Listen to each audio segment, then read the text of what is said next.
ধিঙ্কা ধিকা ধিঙ্কা ধিকা ধিঙ্কা ধিকা ভাই কি এ ভাই কি বলতো আমরা কোথায় এসেছি? হ্যাঁ রে দাদা, স্কুলে এসেছি রে। স্কুলে কি করতে? কেন, গরুর ঘাস কাটতে। দেখ, কেউ স্কুলে ঘাস কাটতে আসে?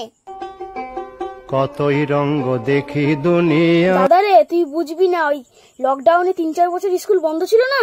ছিল তো। তাই ওই ঘাসগুলো খুব বড় হয়ে গেছে। এখন যদি স্কুলে যাই, ওই ঘাসগুলো কাটতে বলবে। আচ্ছা ঠিক আছে ভাই।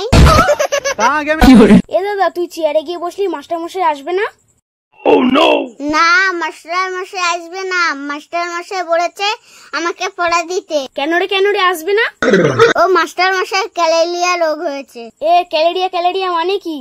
ও ক্যালেরিয়া ম্যালেরিয়া, তুই বুঝবি না, ইংলিশ ভাষা। ওটা ক্যালেরিয়া না রে, ওটা ক্যালেরিয়া না, ওটা ম্যালেরিয়া। হ্যাঁ রে, ম্যালেরিয়া। শালার ভাই বুঝে গেছে তো। আরে ভাই, মাস্টার মশাই সেই পড়াটা দিয়েছিল, ওটা হয়েছে তো? হ্যাঁ। কই বলতো? গরু খুব ভালো জন্তু। গরু সাদা কালো হয়। গরুর 14টা চোখ আছে। একটু বেশি বেশি হয়ে যাচ্ছে না? ও একটু কম বলতে হবে। ও গরুর 12টা চোখ আছে। একটু বেশি হয়ে যাচ্ছে তো। ওর নিচে আমি আর বলতে পারবো না। আচ্ছা ঠিক আছে বল। গরু পায়খানা করে, সেই পায়খানা দিয়ে মাছকে ঘুটে দেয়, তারপরে মা রান্না করে, সেই ভাত আমরা খাই।